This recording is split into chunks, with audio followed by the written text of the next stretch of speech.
तो आज हम बात करने वाले हैं my life as a loser के चैप्टर नंबर 2 की। तो पिछले एपिसोड के आखिर में हमने देखा था कि एंशोल के सामने फ्यूचर एंशोल आ चुका होता है और ये वही पास्ट एंशोल है जिसने पूरी जीनो किम की जिंदगी बर्बाद कर दी थी और अब ये एंशोल अपने फ्यूचर एंशोल की जिंदगी खराब करने वाला है कर्स की वजह से।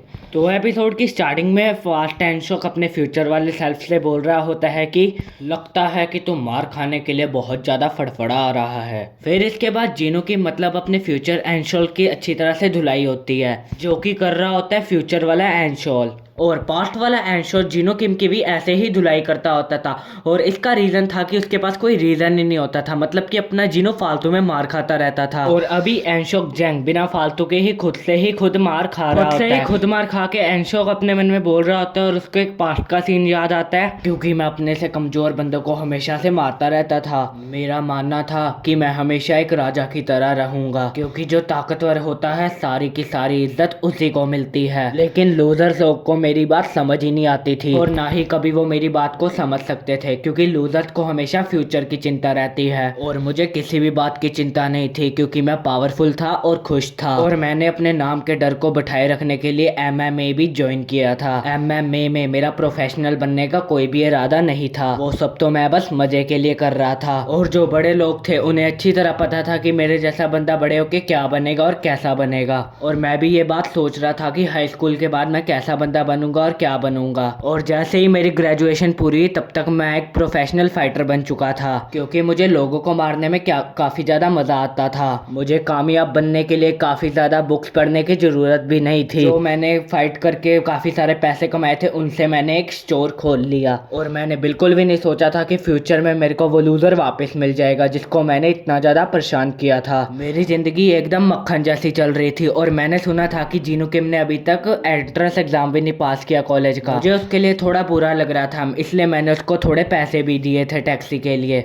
लेकिन मुझे समझ नहीं आ रहा है आखिर ये सब होने के बावजूद भी अभी मैं खुद से ही मार क्यों खा रहा हूँ। मैं एंशोल जेंग जो कि अभी 21 साल का हूँ, जो कि अभी एक लूजर की बॉडी में फंस चुका हूँ, जो कि 3 साल पहले आ चुका है। और आखिर ये सब कुछ क्या चल रहा है, मैं जीनू किम की बॉडी में क्यों हूँ। और एंशोल जेंग ये सोचते सोचते खुद से ही मार खा रहा होता है। इसके बाद स्कूल का एक लौंडा एंशोल का हाथ पकड़ के उसको एक लोक दे देता है, और एंशोक जो अभी दर्द से करा रहा होता है वो अपने मन में सोच रहा होता है कि हरामखोरों, तुम हमेशा मेरे पीछे पीछे घूमते रहते थे और अभी मुझे ही ये लोक दे रहा है हरामजादा। ये लोक वही है जो हम सब एक लूजर के ऊपर इस्तेमाल करते थे।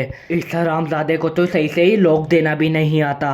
अगर इस हरामजादे को मेरे हाथ को बहुत जबरदस्त झटका देना है तो अपनी तरफ इसे मेरे हाथ को खींचना होगा, इससे इतना भी नहीं पता। और यही बात पास्ट वाला एंशोक अपने बंदे को बोल रहा होता है कि इसका हाथ सही से खींच। और पास्ट वाले एंशोक के कहने पे जब ये लोग फ्यूचर वाले एंशोक पे सही तरह पड़ता है तो फ्यूचर वाला एंशोक तिरवला उठता है। अभी ये सब लोग तो बस फ्यूचर एंशोक के साथ बस खेल रहे होते हैं, नए नए लोग उस पर ट्राई करने की सोच रहे होते हैं, पर फ्यूचर वाले एंशोक ने कभी लाचारी का सामना नहीं करा होता, इसलिए वो अपने मन में बोल रहा होता है कि अबे ये हरामजादे, क्या मुझे इनको बीच में से फाड़ देना चाहिए, क्या मुझे धरती उठा देनी चाहिए। मुझे अच्छी तरह याद है जब मैं हाई स्कूल में था मेरा ग्राउंड वर्क बहुत कमजोर होता था, और वही मेरी कमजोरी है, इसलिए मुझे लगता है मैं अपने पास्ट वाले खुद को मार सकता हूँ, क्योंकि उसका ग्राउंड वर्क बहुत कमजोर है। ठीक है, चाहे वो मैं ही खुद ना हूँ, अब ये सारे के सारे मेरे हाथ से मरने वाले हैं। लेकिन इतने में ही एंशोल को एक आवाज आती है जो कि उससे कहती है, जो तू सोच रहा है अगर तूने वो किया तो तू बहुत ज्यादा पछताएगा, तू अपनी असली बॉडी में वापस नहीं जाना चाहता है।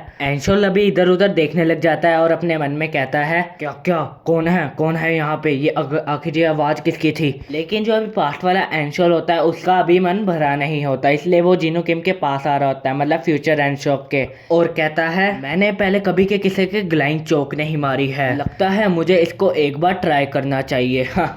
तो सबसे पहले इसमें किसी का इस तरीके से सर पकड़ना होता है और बिना किसी वजह के गर्दन को इस तरह से दबाना होता है, और अगर ये लोग सही तरीके से पड़ता है तो तुम्हारा ओपोनेंट 5 सेकंड में बेहोश हो हो सकता है। देखते हैं ये 5 सेकंड में बेहोश होता है। लेकिन फ्यूचर वाला एनशोक अपने मन में ये लॉक खाते हुए बोल रहा होता है कि अबे मैं तुझे जान से मार दूंगा, तू तो ऐसी एक्टिंग कर रहा है कि तू ये लॉक पहली बार लगा रहा है, पर तूने ये लॉक पहले भी बहुत बंदों पर लगा चुका है। लेकिन जैसा मैंने उम्मीद करी थी, मैं 5 सेकंड में बेहोश हो रहा हूँ। और फ्यूचर वाला एनशोक अभी बेहोश हो चुका होता है और एक डार्क सी जगह पे पहुंच गया होता है। इस डार्क सी जगह पे आके एनशोक खुद से बोल रहा होता है कि आखिर मैं इस समय कहाँ पर हूँ। और एनशोक के सामने एक लाइट आ रही होती है जो बोल रही होती है कि तो तू अब मुझे बता, ये दर्द सहकर तुझे कैसा महसूस हो रहा है? क्या तुझे मजा आ रहा है उस लूजर की बॉडी में रहकर जिसको तू खुद परेशान किया करता था? फिर एनशोक कहता है ये आवाज तो मैंने पहले कहीं सुनी है। जिनुक किम, क्या ये तुम हो? हाँ हरामजादे, मैं ही हूँ, वही जिनुकिम जिसको तुम परेशान किया करते थे। और वो लूजर बनके तेरे को कैसा लग रहा है जिसको तू खुद ही परेशान किया करता था हरामजादे? फिर एनशोल कहता है आखिर जी तू सब कुछ क्यों कर रहा है मेरे साथ, आखिर ये क्या चल रहा है? फिर जिनु कहता है मुझे लगता है अभी तक तूने असली दर्द तो सहा ही नहीं है। तू मुझसे पूछ रहा है ये मैं सब कुछ तेरे साथ क्यों कर रहा हूँ? मुझे तो ये भी नहीं पता जो तूने मेरे साथ किया वो सब कुछ तूने क्यों किया। तू मुझे स्कूल में परेशान किया करता था क्योंकि तू मुझसे ज्यादा ताकतवर था, मुझसे ज्यादा लंबा था। क्योंकि तू मुझसे ताकतवर था इसीलिए मुझे परेशान करने में तुम्हें काफी मजा आता था, है ना? तूने अपनी पूरी जिंदगी एकदम राधे की तरह जी है, पर अब वक्त आ गया है जब मैं तुझसे अपना बदला लूंगा। आज के बाद मैं तुम्हें तड़पते हुए देखूंगा और मुझे काफी ज्यादा मजा आएगा। एंशल कहता है जिनू भाई रहने देना, ये सारी तो हमारी पुरानी बातें हो चुकी है ना। जब मैं अपनी असली वाली बॉडी में आ जाऊंगा मैं तेरे साथ बहुत अच्छे तरीके से रहूंगा, मैं वादा करता हूँ। प्लीज भाई, जो तूने ये मुझे शराब दिया है, क्या तू ये शराब को तोड़ सकता है प्लीज? या फिर कम से कम यही बता दे कि इस शराब को तोड़ना कैसे है। जिनो किम कहता है ऑफ कोर्स मैं बताऊंगा कि तुझे इस शराब को तोड़ना कैसे है। वैसे भी जितनी बड़ी उम्मीद हमारे अंदर होती है उतना ही बड़ा दर्द उस उम्मीद को टूटने पर होता है, और तेरे अंदर वो दर्द देखने के लिए मैं काफी ज्यादा बेचैन हो रहा हूँ। चल ध्यान से सुन, तुझे इस शराब को तोड़ने के लिए सबसे पहले 2 चीजें करनी होगी। सबसे पहले तुझे FML इंसिडेंट रोकने होंगे। ये वो चीजें हैं जिनकी वजह से मैं सबसे ज्यादा परेशान हुआ हूँ, जिनकी वजह से मेरी जिंदगी नरक जैसे बन गई थी और मेरी हालत इतनी खराब हो गई थी कि मैं हकलाने लग गया था। तूने उस समय मेरी जिंदगी नष्ट कर दी थी। मैं सोचता था कि मैं अपने आप को जान से मार दूं। मैं हर वक्त यही सोचता था कि मुझे नहीं जीना है, मुझे मरना है। क्योंकि हाई स्कूल के टाइम पे मेरे साथ 4 ऐसी घटनाएं हुई थी जिसको मैं कभी भी नहीं भूल पाऊंगा, क्योंकि उन 4 घटनाओं की वजह से ही मेरी जिंदगी खराब हो चुकी थी। उन बातों को अभी भी मैं अगर याद करता हूँ तो मेरा दिमाग खराब होने लग जाता है। एंशल, क्या तुझे वो सारी की सारी चीजें याद भी है जो तूने मेरे साथ किया था? एंशल कहता है ऑफ कोर्स मुझे वो सारी चीजें याद है जो तूने मेरे साथ किया है। प्लीज भाई मुझे माफ कर दे। लेकिन एंशल अपने मन में बोलता है अबे शेट, मुझे तो कुछ भी याद नहीं है।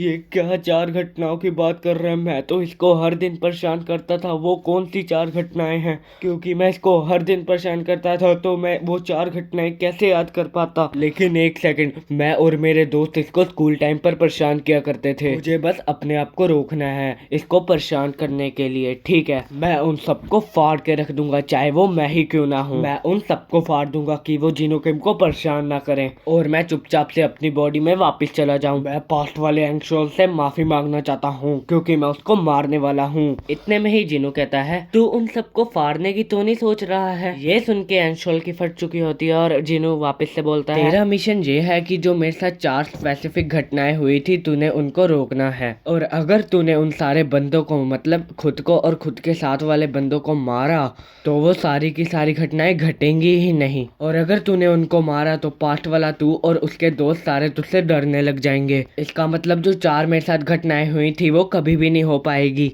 तो तुम क्या कहना चाहते हो कि मुझे कुछ भी नहीं करना चाहिए? तुम चाहते हो कि मैं हमेशा खुद से ही मार खाता रहूं और कुछ भी ना करूं? हाँ, ठीक है। जो छोटे मोटे चेंजेस होंगे उसको मैं नज़रअंदाज कर दूंगा, पर एक बात का हमेशा ध्यान रखियो कि पास्ट ज़्यादा चेंज नहीं होना चाहिए। अगर पास्ट ज़्यादा चेंज हुआ तो वो 4 घटनाएं कभी घटेगी ही नहीं, और ये मैं कभी नहीं चाहूँगा। तुझे वो 4 इंसिडेंट का सामना करना होगा। तो ठीक है, जो छोटे मोटे चेंजेस हैं उनसे तुम्हें कुछ फ़र्क नहीं ना पड़ता पास्ट में, तो ठीक है, मैं छोटे मोटे चेंजेस कर सकता हूँ। और दूसरे नंबर पे और मेरे को क्या करना है? दूसरी चीज बहुत ज्यादा आसान है, तुम्हें पास्ट एंशोल को एक अच्छा आदमी बनाना होगा। तुम्हारे लिए गुड लक कहता हूँ मैं तुम्हें, क्योंकि अभी तुम जिस लूजर की बॉडी में हो, उसमें तुम्हें गुड लक की जरूरत पड़ेगी। अभी वापस से एंशोक जिनो किम की बॉडी में बदल चुका होता है और अभी मैं आपको एंशोल का मिशन आसान शब्दों में बता देता हूँ, जिससे वो अपनी बॉडी में वापस जा सकता है। पहला, एंशोल को पास्ट ज्यादा नहीं बदलना है। जो जिनो किम के साथ 4 घटनाएं हुई थी उसको होने देना है और उन घटनाओं का सामना करके उन घटनाओं को रोकना है। और दूसरा, एंशोक जैन को अपने पास्ट वाले सेल्फ को एक अच्छा आदमी बनाना है, जो कि अभी 1 नंबर का हरामखोर है। और पास्ट वाला एंशोक ऐसा वैसा हरामखोर नहीं है, वो अपनी हरामखोर के लिए बहुत ज्यादा फेमस है। और ये सब सुन के फ्यूचर वाला एंशोक तो डर जाता और अपने मन में सोच रहा होता है, शिट, अभी मैं जिस लूजर की बॉडी में हूँ वो लूजर काफी ज्यादा कमजोर है, इस बॉडी के साथ मैं उन 4 घटनाओं को कैसे रोक पाऊंगा? और वो तो चलो एक बात है, और मैं अपने पुराने वाले सेल्फ को अच्छा आदमी कैसे बनाऊंगा, ये तो नामुमकिन है। तो खैर, इसके बाद सीन शिफ्ट होता है और हम देखते हैं एंशोक जैन को, जो अपनी क्लास में बहुत चौड़ में बैठा होता है जिनो किम की बॉडी के अंदर, और अपने मन में बोल रहा होता है, वो लोग, उस लोग की वजह से मैं बेहोश हो गया था, वो भी 5 सेकंड के अंदर, मैं तो लंच भी नहीं कर पाया। और लेकिन जो वो 4 घटनाएं उनको रोकने के लिए मैं क्या करूं, मुझे कुछ समझ नहीं आ रहा है। और ऊपर से मुझे अपने पास्ट वाले सेल्फ को एक अच्छा इंसान बनाना है, ये क्या दिक्कत है? मुझे तो ये भी नहीं पता वो 4 घटनाएं कौन सी है जिसके बारे में जिनो किम बात कर रहा है, जिनो किम मुझसे चाहता क्या है। ये सोचते सोचते वो बार बार डेस्क पे मुक्के मार रहा होता है, जिस वजह से यहाँ पर काफी आवाज आ रही होती है और क्लास के सारे बच्चे एंशोल की तरफ देख रहे होते हैं, मतलब की जिनो किम की तरफ। इसी के साथ एंशोल के बगल में एक और लूजर बैठा होता है और वो उसको कहता है, जिनो प्लीज शोर मत मचाओ। और हम देखते हैं कि ये एक मोटा होता है जिसके चश्मे में एक लॉक लगा होता है। एंशोल इस मोटे को देख के कहता है, अरे चश्मिश, तेरी क्या दिक्कत है बे, और तेरे चश्मे में ये ताला कैसे लगा बे? अच्छा, ये ताला तो एंशोल ने लगाया है, उसने बोला है इसका लॉक उसकी बर्थ डेट है, जो मुझे नहीं पता। एंशोल अपने मन में कहता है, क्या मैंने कभी ऐसा भी कुछ किया था? वैसे ये काफी ज्यादा फनी चीज है। फिर एंशोल उस मोटे का ताला खोल देता है क्योंकि उसको अपनी बर्थ डेट तो याद ही है। फिर मोटा बोलता है, क्या तुम्हें एंशोल की बर्थ डेट याद है? तुम तो काफ़ी ज़्यादा समझदार हो, तुम हर चीज़ के लिए तैयार रहते हो। वैसे हमें थोड़े धीरे बातें करनी चाहिए क्योंकि हमारे पीछे एंशोल सो रहा है और अगर वो उठ गया तो वो हमें जान से मार देगा। तुम्हें याद है ना, एंशोल ने कहा था कि जब वो सो रहा होगा तब सिर्फ ग्रुप 3 ही बात कर सकता है और कोई भी बात नहीं कर सकता है। अगर ग्रुप 1 और 2 में से किसी ने भी बात की तो एंशोल उसे जान से मार देगा। फ्यूचर एंशोल अपने मन में कहता है, हाँ शायद मैंने ऐसा कहा था, वैसे मुझे ठीक से याद नहीं है। वैसे उस वक्त मैं सो रहा था इसलिए मुझे ये सब कुछ याद नहीं है कि सारे बंदे इस तरह से चुप हुआ करते थे। लेकिन इतने में ही क्लास में एंट्री हो जाती है टीचर की और टीचर क्लास में आते ही बोलता है, ठीक है बच्चों, सारे के सारे शांत हो जाओ। तो ठीक है, बताओ हम लास्ट में चैप्टर पर कहाँ पर पहुँच गए थे? सबके सब बैठ जाओ और शांति से अपनी बुक खोल लो। एंशोल बोलता है, ओह काफ़ी समय हो गया, मैं काफ़ी समय बाद इन टीचर को देख रहा हूँ। लेकिन टीचर देखता है कि पीछे एक पीले बालों वाला लड़का सो रहा है, इसलिए टीचर कहता है, क्या आखिर वो पीछे सो कौन रहा है? तुम जो उसके सामने वाली सीट में बैठे हुए हो, जल्दी से उसको उठाओ और बोलो सो क्यों रहा है। अभी सारे के सारे लोग बहुत ही हैरानी के साथ फ्यूचर एंशोल को देख रहे होते हैं और एंशोल अपने मन में बोलता है, क्या हुआ, ये सारे के सारे लोग मुझे इतनी हैरानी से क्यों देख रहे हैं? मैंने क्या कर दिया? तो टीचर चाहता है कि मैं खुद को ही नींद से उठा दूं, तो इसमें क्या बड़ी बात है? तो फिर फ्यूचर एंशोक पास्ट एंशोक की गुद्दी पे एक रैपेट मार देता है उसको उठाने के लिए, जो देख के सारे स्टूडेंट की सांसें अटक जाती है क्योंकि ये काम बहुत ही ज्यादा जानलेवा हो सकता है। और शायद फ्यूचर एंशोक अभी ये चीज भूल चुका होता है कि अभी वो एक लूजर की बॉडी में है। पास्ट वाले एंशोक की गुद्दी में रैपेट मारने के बाद फ्यूचर वाला एंशोक अपने मन में बोल रहा होता है, इसमें क्या बड़ी बात है, आखिर ये बंदा इस क्लास में सो क्यों रहा है? और पास्ट वाले एंशोक की गुद्दी पे रैपेट पड़ते ही पास्ट वाला एंशोक जिनो किम को देख रहा होता है बहुत गुस्से में, मतलब फ्यूचर एंशोक। तो ये चैप्टर यहीं पे खत्म होता है। अगले चैप्टर में मेरे को लगता है जिनो किम बहुत गंदा पिटने वाला है और मैं आपको बता दूं इस मानवा को समझना और समझाना बहुत ही ज्यादा मुश्किल है, इसलिए एक लाइक और एक सब्सक्राइब कर देना क्योंकि मैं ये वाली मानवा हमेशा डालता रहूंगा। इसका ये एपिसोड 2 है, एपिसोड 1 नहीं देखा तो आप देख लीजिए, एपिसोड 3 भी जल्दी आएगा।